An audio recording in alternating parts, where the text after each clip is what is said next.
One thing is, I've strived hard to remain uneducated and also strived very hard to remain uncivilized. Why this is so is because most of the striving in people's lives is to become educated, to become civilized. In my experience, how I see this is, anything accumulated diminishes your perception. Both your education and civilization is an accumulated process. Once you accumulate these things and identify with those things, your ability to see life as is becomes seriously impaired. From this context, it's very difficult to remain uncivilized and uneducated because from the moment you're born, your parents, every other adult, the moment they see a child, adults have a kind of an urge, they want to educate the child, teach them ABC, 1, 2, 3, Mary had a little lamb, something. Well, these things didn't matter to me, I didn't care whether Mary had a lamb or not.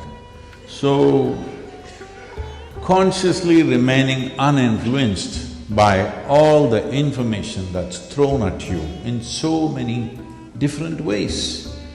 School is not the only place where it happens, at home, anywhere you go, people are throwing stuff at you. To remain uninfluenced by that is a lot of work. Education is a lot of work, I understand this. Remaining uneducated is a lot more work, I'm telling you, because every moment somebody is trying to educate you, knowingly or unknowingly.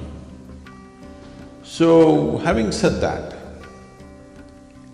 to be able to look at life just the way it is, then this word consciousness, I think there is a little bit of… probably the way I'm looking at it is very different. If we're talking about a human being conscious right now, that all of you are conscious in that sense, that is, yes, you're conscious. Only Bala can throw you off by using his magic of anesthetics. That is conscious, human beings being conscious. Of course, if you're not conscious, there's nothing here for you.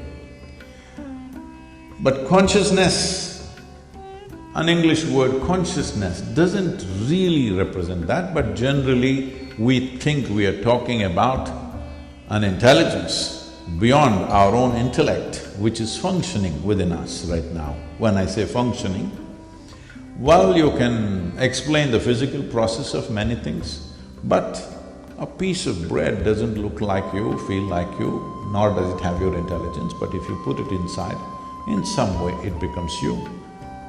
This is a miraculous and conscious process of consciousness. See, first of all, human mind, this brain-centric approach, we don't look at it that way, we see as there is a physical body, there is a mental body. When I say a mental body, every cell in your body has enormous memory, far more memory than your brain can ever hold, because this remembers how your forefathers were 1,000,000 years ago. It's not forgotten a thing, even the skin texture, it's not forgotten to that extent. So every cell in the body carries enormous memory and the kind of functions that it is doing is unbelievable. So it has intelligence and it has memory. Essentially, in human understanding, what we call as mind is a certain combination of memory and intelligence, so that is spread right across the system. Whether human beings have learned to use that or no, because this whole thing about in the today's modern education process, we are made to believe only thought is intelligence. No, our thought is rudimentary because it's only functioning from the little data that we have collected. The data that I have collected, how much ever I have collected, it is still minuscule in this cosmos.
Maranam karuna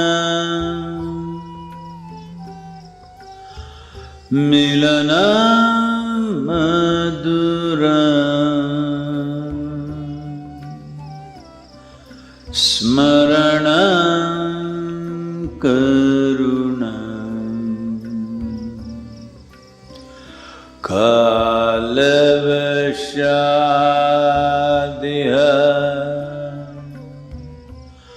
sakalam karuna samayadipate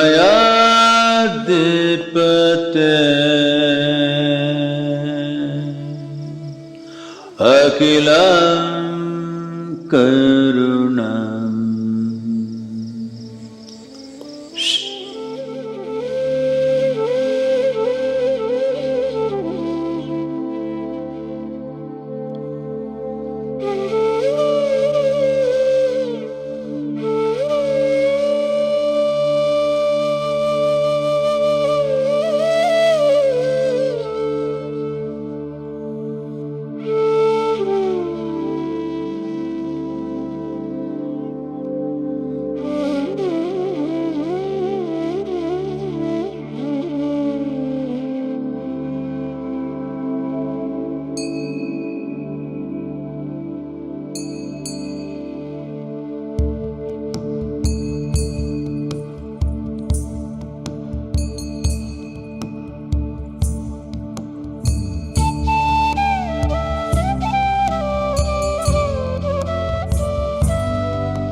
Every day, the period from 6:20 to 6:30 p.m.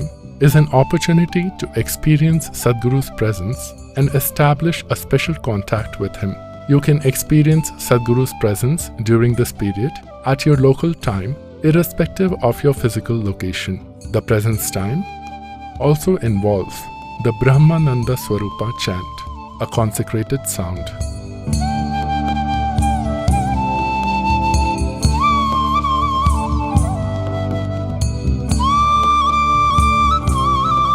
Here, the Yoga Center, we invested a certain amount of energy, a phenomenal amount of energy, that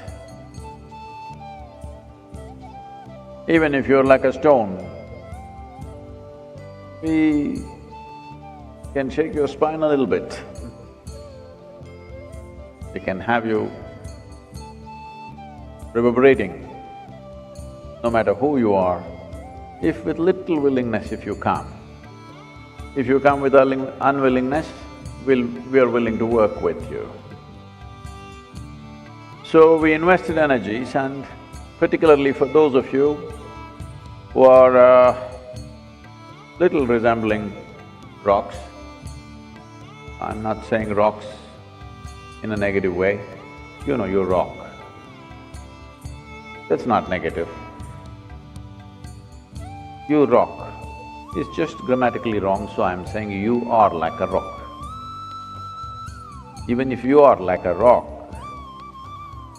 well, we set up times of the day. Morning, evening, we set up times, because many of you don't see a morning in your life. I'm not talking to those people who live here, we make sure they see the morning. Those of you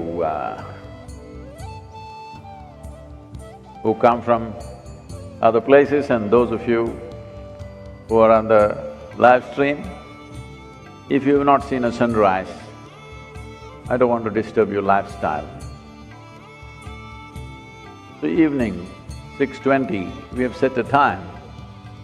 At that particular time, there is a certain concentration of energy. Particularly if you've been initiated, it'll be very strong. Even otherwise, if you use some kind of thought, emotion, image to get connected to this space, we can see that that particular time works for you as a strong presence. So, between 6:20 and 6:40, these 20 minutes, all this costs life. We've invested a certain amount of… certain dimension of energy. Whatever time zones you are, your local time 6:20, morning or evening, you couldn't become available to this. We will spend a few minutes in this presence, keep your hands open, eyes closed, slightly upturned face. Kannu moodi ukkaandu konjam mukkam mel mukkama vechi kannu moodi ukkaandukalam.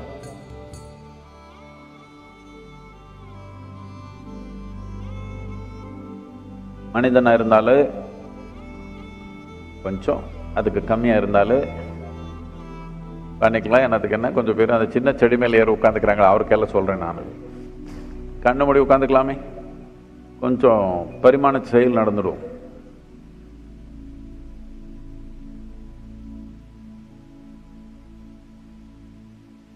Say this after me very gently, மெதுவா கொஞ்சம்.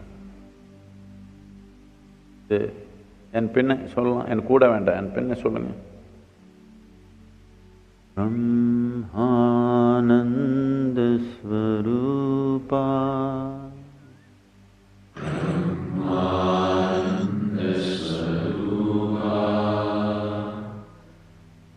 ஈஷா ஜகதீஷா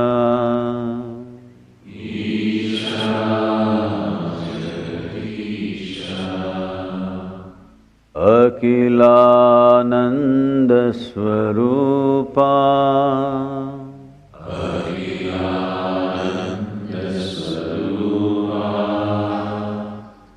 ईशा महेशा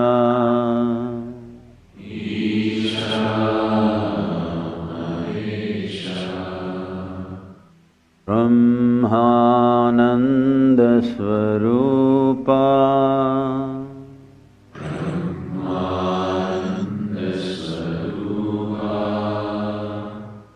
ईशा जगदीशा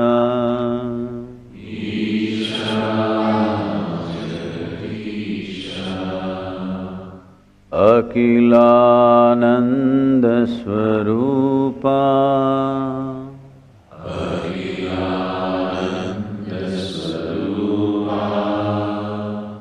ईशा महेशा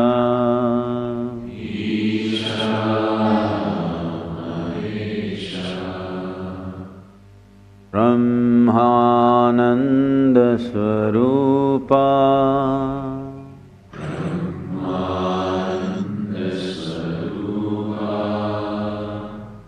ईशा जगदीशा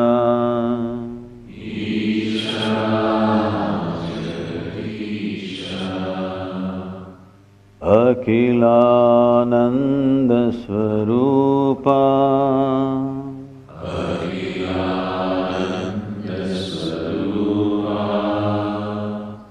ईशा महेशा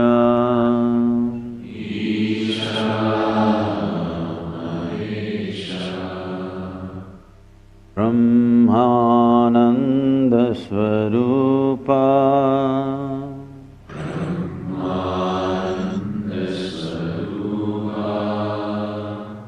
ईशा जगदीशा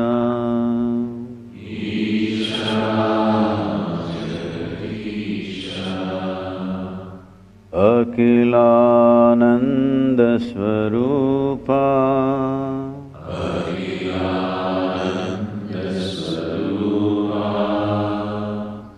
ईशा महेशा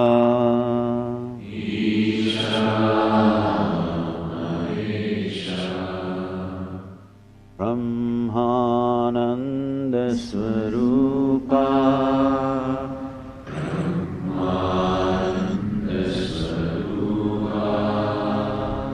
Isha Jagadisha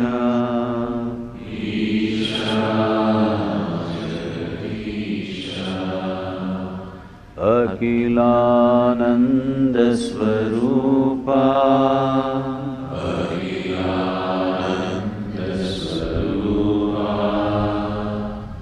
Isha Mahesha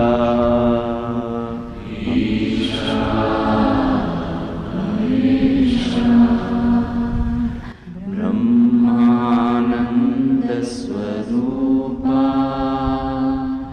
Isha Jagadisha Akhilananda Swarupa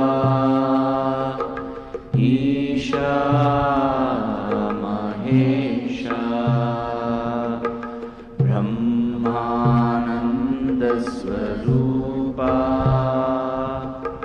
Isha Jagadisha Akhilananda Swarupa Isha Mahesha Brahmananda Swarupa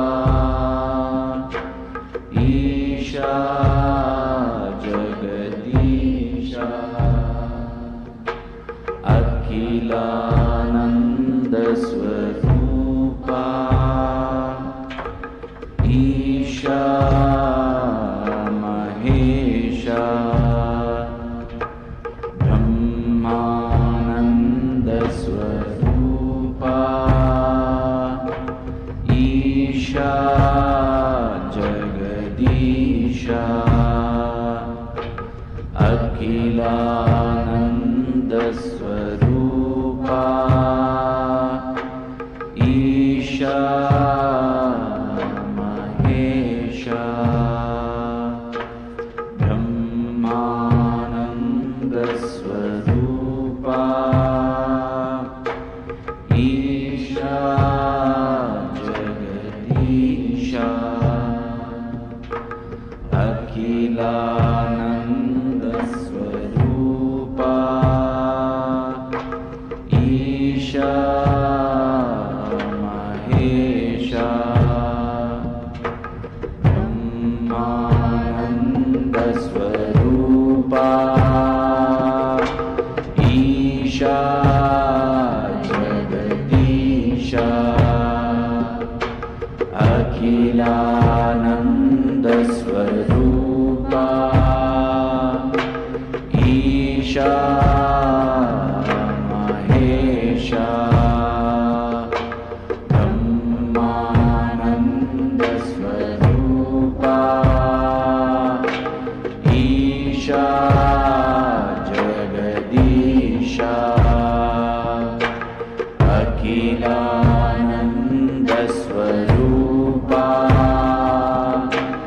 Isha Mahesha Brahmananda Swarupa Isha Jagadisha Akhilananda Swarupa Isha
Mahesha Brahmananda Swarupa Isha Jagadisha Akhilananda Swarupa Isha Mahesha Brahmananda Swarupa Isha Jagadisha Akhilananda Swarupa Isha Mahesha Brahmananda Swarupa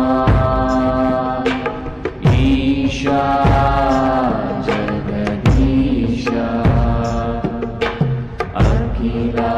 Akhilananda Swarupa Isha Mahesha Brahmananda Swarupa Isha Jagadisha Akhilananda Swarupa Isha Mahesha Brahmananda Swarupa Isha Jagadisha Akhilananda Swarupa Isha Mahesha Brahmananda Swarupa Isha Jagadisha Akhilananda Swarupa Isha Mahesha Brahmananda Swarupa Isha Jagadisha Akhilananda Swarupa Isha Mahesha Brahmananda Swarupa Isha Jagadisha Akhilananda Swarupa Isha Mahesha Brahmananda Swarupa Isha Jagadisha Akhilananda Swarupa Isha Mahesha Brahmananda Swarupa Isha Jagadisha Akhilananda Swarupa Isha Mahesha Brahmananda Swarupa Isha Jagadisha Akhilananda Swarupa Isha Mahesha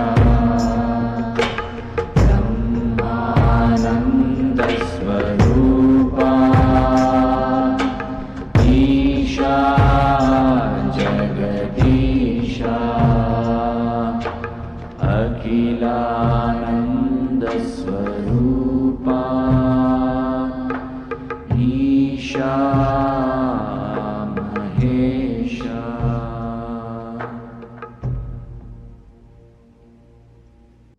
Keep your hands open, sit with a slightly upturned face, eyes closed.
Shivanage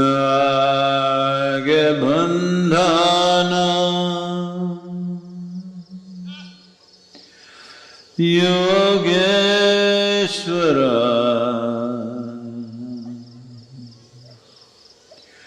Shivanage bandhana Bhuteshwara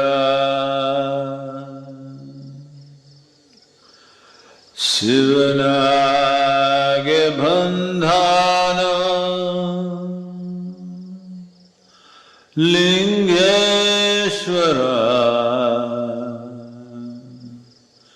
Shivanage bandhana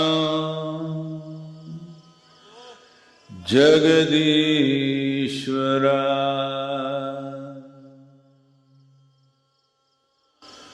Bandhano Madheva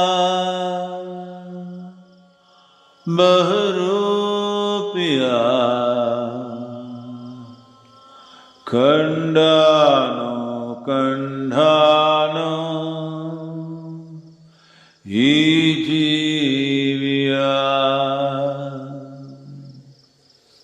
Kandhano Kandhano Ijiviya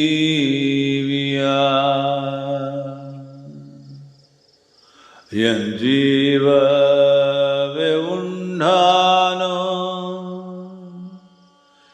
Shivarupiya Tandhano Tandhano Gnanamrita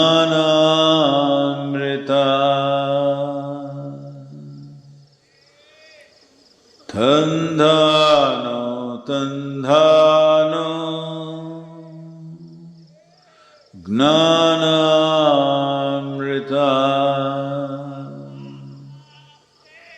Tandhano Tandhano Gnanamrita.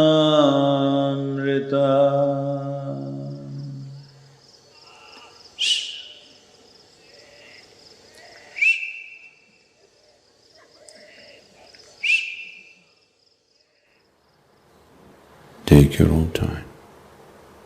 Take your own time. Slowly, very, very slowly. Open your eyes.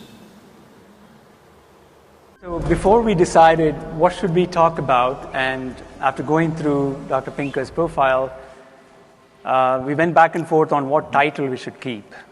So Dr. Pinker chose, "Is consciousness a miracle?" We were giving him "Consciousness a miracle?" So he just put a question mark on that.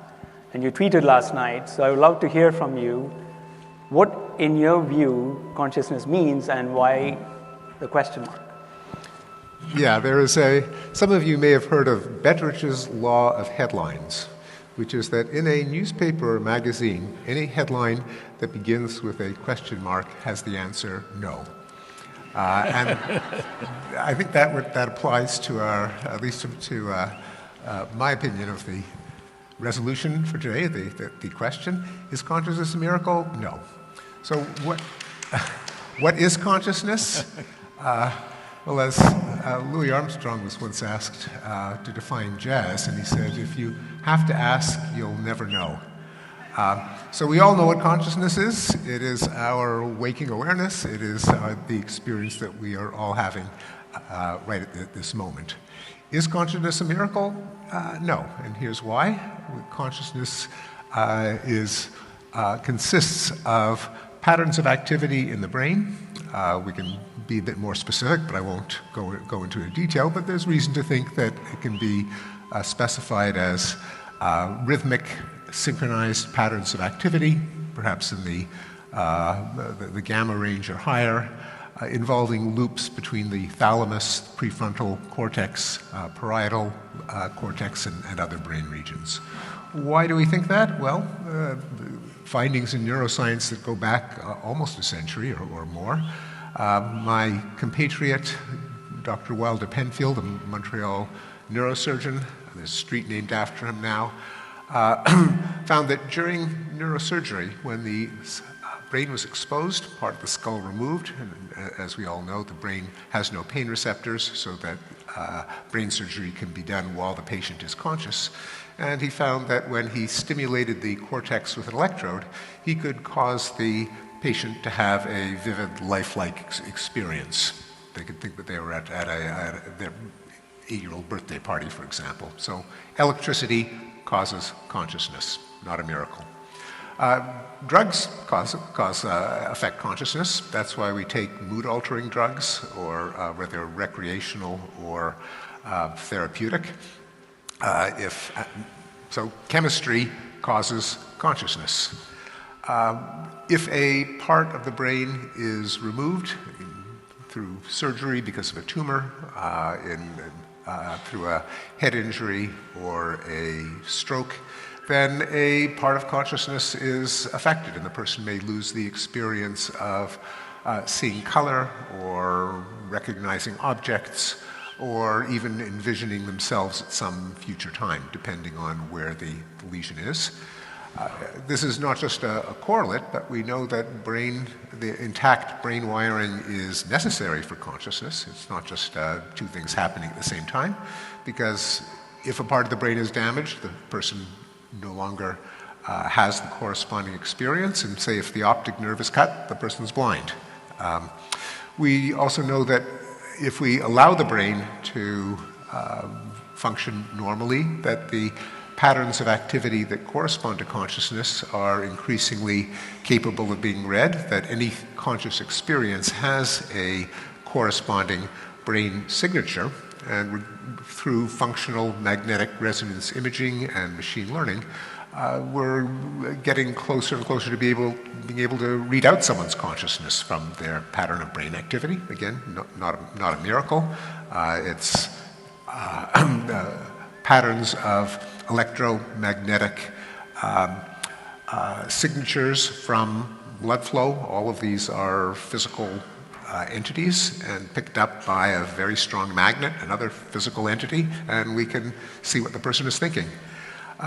You might be skeptical that the brain as a physical object is capable of supporting consciousness, given how mind-bogglingly, intricately complex human thought, perception, emotion is.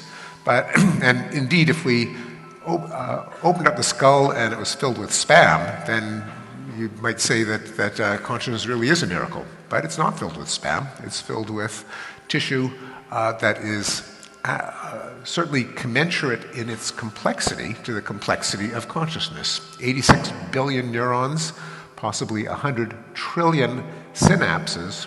What a neural network like that is capable of is of stupendous complexity, as we are reminded by the progress in artificial intelligence, based on what are sometimes called artificial neural networks. That is, it is possible by interconnecting circuits with some of the properties of brain tissue to duplicate or at least approximate many of the feats of human intelligence and consciousness. Finally, we know that when the physiological activity of the brain ceases, that is, the person dies, their consciousness goes out of existence. Now, how do we know that? Well, of course, we can't know it for sure, and many of the world's religions promise people that their consciousness will survive the death of the brain.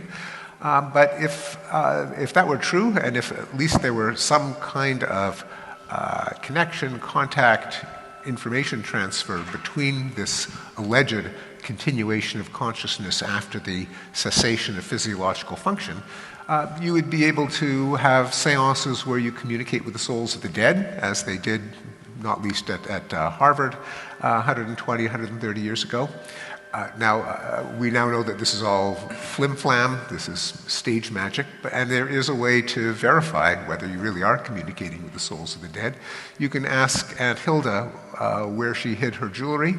The soul of Aunt Hilda communicating from the spirit world could tell you under the third floorboard in the closet, and the jewelry would be there. If that happened, I would believe that consciousness can survive the death of the brain.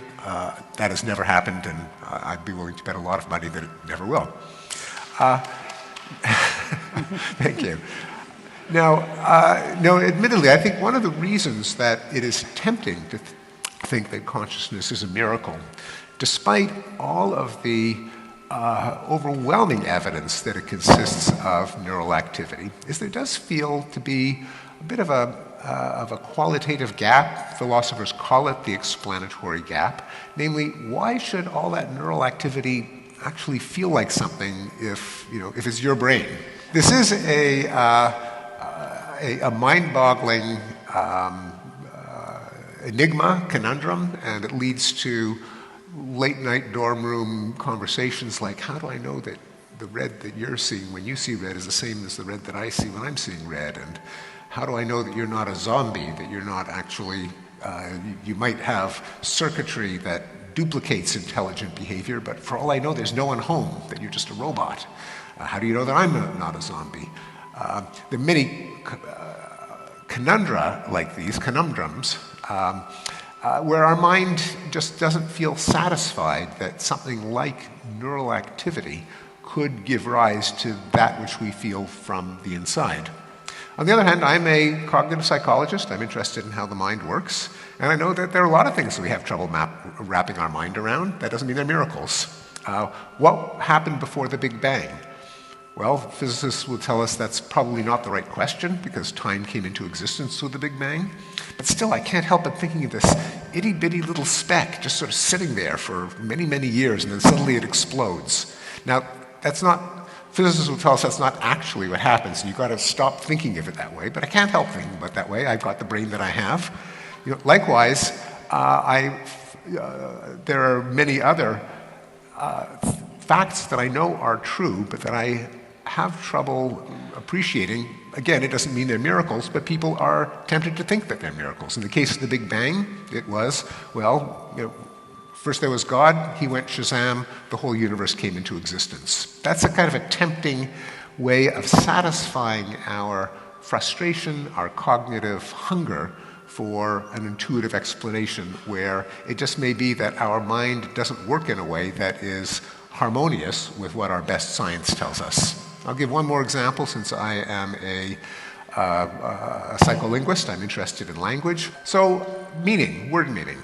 I can say Andromeda Galaxy. I have now made some sort of contact with an object that is thousands of millions of light years away. How's that possible? How could I be, by the mere act of uttering a sound, actually have some connection to this object in space? Or Julius Caesar. So me and Julius Caesar, we got a relationship. I just referred to him. And it's kind of hard to think how that could be possible. It is possible, and we are tempted, therefore, to imbue words with magic.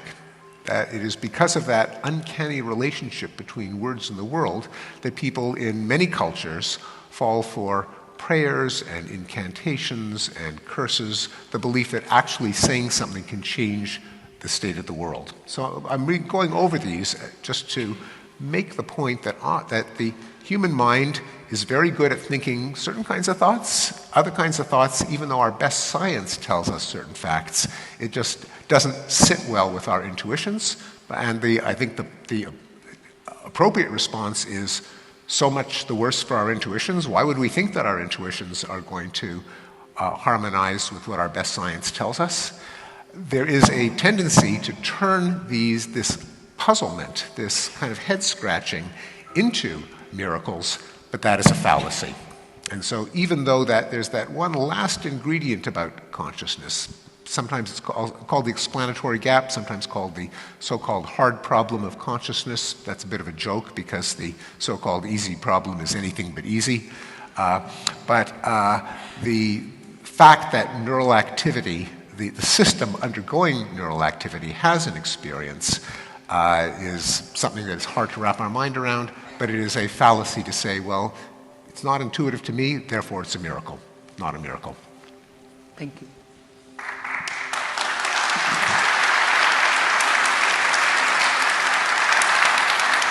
Sadhguru, your response. Namaskaram, good evening to everyone. Rather saying a response, I would, as all of you know, same things can be looked from many different directions. First of all, what is a miracle? If you put filth in the soil, it becomes a miracle. If you put a piece of bread into this becomes a complex human body. This is a miracle. This is one way of looking at it. When we say a miracle, when what we see, the phenomena that we see is not easily available to a logical process, we say this is miraculous. Of course, the word miracle has been taken to another place by religious groups and stuff, but essentially, in human experience, a miracle means you saw yesterday you planted a seed and today it's become a beautiful flower. It's miraculous. Because you can, of course, there is somebody there who can explain exactly how filth became a flower, how a stinking filth became a fragrant flower, can be explained, but not easily available to human logic, so we say this is miraculous. Calling something miraculous does not mean it is not available to any reason. Calling something miraculous essentially means we appreciate the magic of life. Well, our parents gave us, very stingy people, they gave us only one cell each. Hello? They could have given us 1,000,000 and made life easy, but they gave us only one, and here we are sitting talking all this. This is a miracle. Well, we can always talk about how cells multiplied, what happened, this. But you can't do this in a drum. You can't put this in a barrel and do this. So this is a miraculous process that it's happening. So one way of looking at it is you can explain everything about life. Another way is just everything in life is magical and miraculous. What is logical? How I see logic is, logic is the most fundamental aspect of our intelligence. If you don't have a firm sense of logic, you will be all over the place. But logic is the foundation. We make a strong foundation for this building, not to live in the foundation. Of course, in America they call this basement, in India we call it a dungeon. So we don't live in the foundation, we make a strong foundation because we want to build something else on it. So in this sense, whatever comes out of this earth is quite miraculous. How a worm-like caterpillar becomes a butterfly, just about anything, look at it from human wonder, there is a miraculous process to it. We can explain some physical aspect of how it happens, but what intelligence makes this happen, it is quite miraculous, there's no question about it. About consciousness, I think, I don't know how it is seen, Steve, you must understand.